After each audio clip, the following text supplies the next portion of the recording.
Your antivirus may be the most underrated security tool you have in your organization. It doesn't just protect your time and your inbox from being clogged, it also protects you from hacking attempts, phishing attempts, viruses, all kinds of threats coming through. And we're going to talk about how that works and how to maximize your anti-spam solution. Welcome to Tech Topics brought to you by Cybervenger. We help keep small businesses stay protected and compliant with cutting-edge cybersecurity and IT solutions. All right, so anti-spam can be provided by a lot of different vendors, and its main job originally was just to block advertisements. Email was a free way to reach out to a nearly infinite number of people and send a message. That message is usually, buy my product, right? Whether it's regrowing your hair, losing weight, getting in shape, making $1 million, spam clogged our inboxes. Spam has, well, it's difficult to define what is and isn't spam. If a company you bought from before, you enjoyed their product, it's legitimate to you, keeps sending you coupons and stuff, is that spam? It's debatable, right? Spam, I'd say, is most notable by another term called UCE, unsolicited commercial email. And that tends to be a bulk action. That is probably the most defining characteristic of what spam is. When is the sheer volume of it. The term spam has been used in other facets of life. Spamming, like the click key or spam. It means dumping lots of high volume of a thing. So high volume bulk is really defining characteristics of what spam is, and an anti-spam solution generally guards specifically against that. Why is that so relevant to security? Security is about stopping a threat actor from attacking your organization, right? Obvious. But how do they go after your organization? They don't really go after your organization. Sometimes they do. I mean, I'm not saying this type of attack doesn't happen.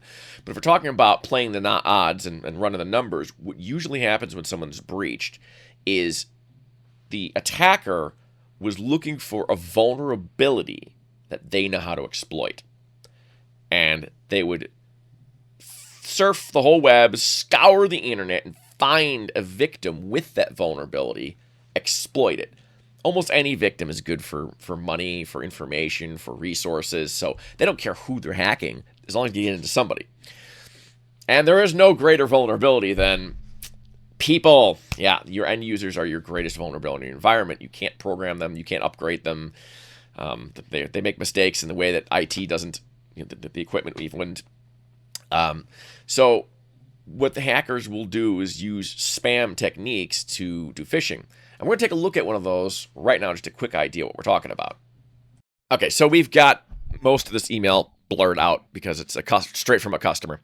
And I don't want to disclose information we're not supposed to. But if you look down here, you'll see the from address. Here's a name. It's a little blurred, I know. But there's the name of the person. And over here, also blurred, I know, bear with me, is an email address.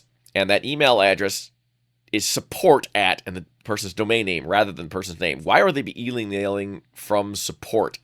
That's suspect. It's a generic account. And then it goes on and on. The verbiage is very, very blob. Considering a strategic engagement with your organization. It's so vague.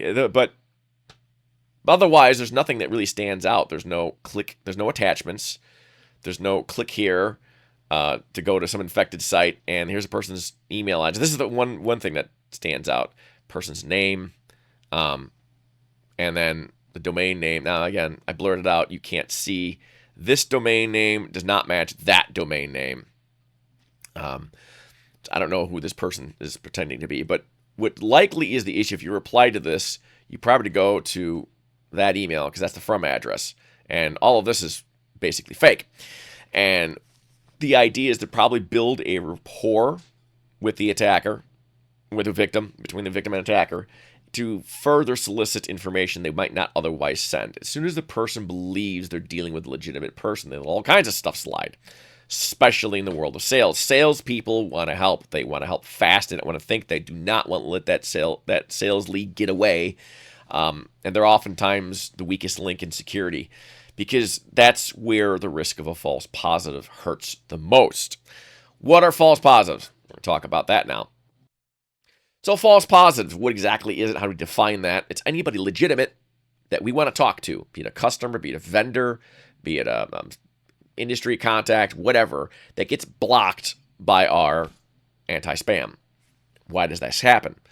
Sometimes it happens because our anti-spam system is over-aggressive. It's looking for things that really aren't good proof of guilt. In the balance of false positive versus false negatives, generally false positive is worse an impact on the organization than false negative. False negative means junk slipped through. If you have one or two of those a day, people can still usually spot them. But if you have something legitimate getting blocked, that could be a huge problem, particularly in the world of sales. We had a customer that we recently onboarded, and they had a big problem because they were getting a lot of spam on orders at company.com. And they were legitimate orders, requests for quotes, requests for orders, and their sales actually dipped that month. There's quite, as you might imagine, a bit of going back and forth with them. It was a thing, working on that. But they had a lot of customers emailing them for quotes and whatnot that themselves were getting blocked because they were misconfigured. That's one of the causes of a false positive as well. It's not just an over-aggressive spam system. Sometimes it's a misconfiguration. Help combat spam. There are a number of things that the industry has created. One of them is called an SPF record. Another is DMARC and DKIM. SPF is my favorite. Really easy to implement. All mail has to be sent by a server. Every server needs an IP address. That IP address is unique to the server using it. So it's very easy that if you got someone who's spamming, you just blacklist them. But spammers figured out that they can harvest hundreds or thousands of IP addresses and just change them every so often. So one of the reasons people hack home user computers, because they're easy, and they can be turned into a spam relay very easily. And then that person gets blacklisted rather than, the spammer. But to protect against that, the SPF record has the would-be victim publish the correct IP address. So instead of blacklisting, they're whitelisting. SPF record says, accept mail from nobody on our behalf, except for these addresses. That's pretty good. That actually did a lot to cut down on bulk mail. Sometimes that still results in false positives. There are situations where mail might be forwarded, bounced around between different gateways, so that they came up with a kind of a second chance system. DMARC is your declaration of your policy, and DKIM is one of those policies you can use. DKIM creates a encrypted hash. It's basically a digital signature to identify that a legitimate mail is being sent from this address rather than a forged mail. And especially in the old days, it was fun with forging things. I once sent a friend of mine an email from George Bush at whitehouse.gov to his work email. That backfired because I had a typo, and their email person found it. It was a thing. But the point is, SPF and DKIM help prevent that kind of forgery, help prevent false positives. Well, a surprising number of people out there, organizations, I will say, rather, don't set up their SPF record correctly, let alone DKIM. DKIM never seems to get done correctly.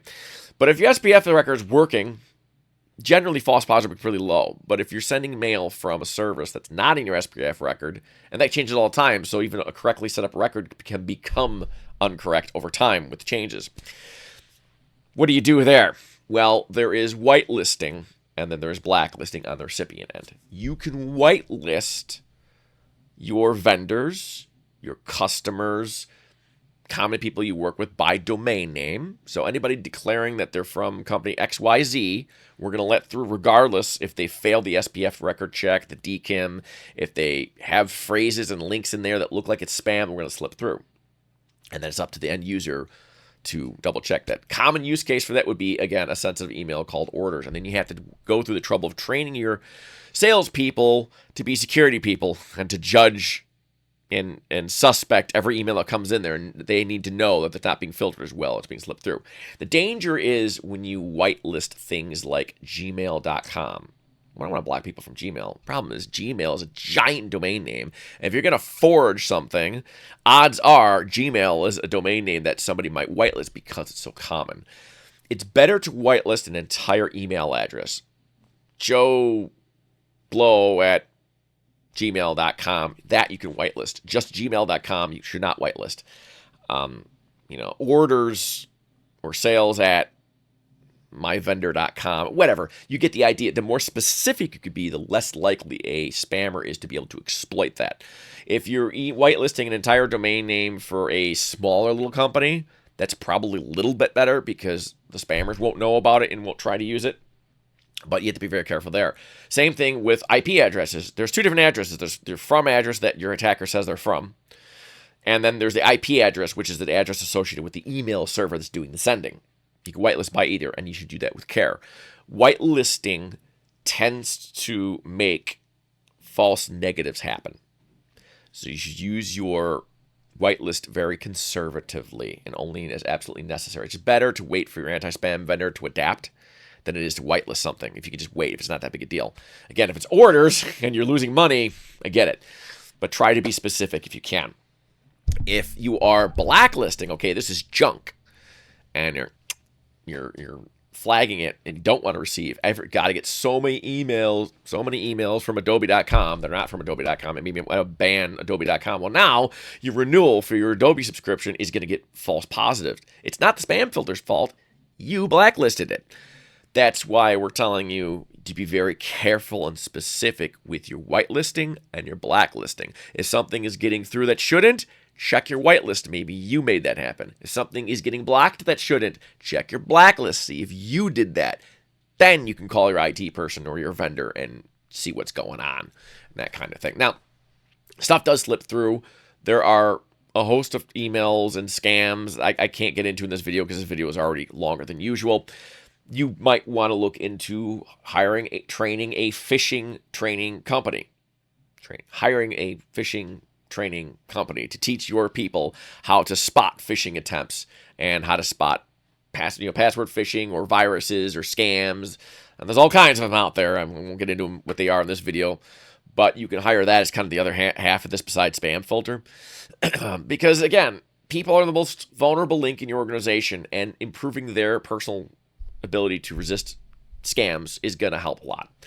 So hopefully that gave you an idea on your spam filter, why it fails sometimes, how it can fail, how you could be contributing to its failure, and hopefully that'll help you to not do that. And this, again, is vendor neutral, whether it be it Mail Marshall, be it Mail Assure, be it Barracuda, be it any of these vendors. These basic concepts generally apply.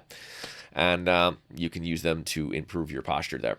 I hope that video was helpful to anybody. Please leave a comment. Give me some feedback. I always try to tailor my video based on what you out there want to see. If I'm talking up here, it might be something that you find useful. Thanks again for watching, and we'll see you the next time. Thanks for watching. We hope this video has provided valuable information to you. Be sure to share this video with other small business owners to spread the word about the importance of cybersecurity. As always, don't forget to like and subscribe for more videos like this. If you want more information about cybersecurity, visit us at www.cyberventure.com.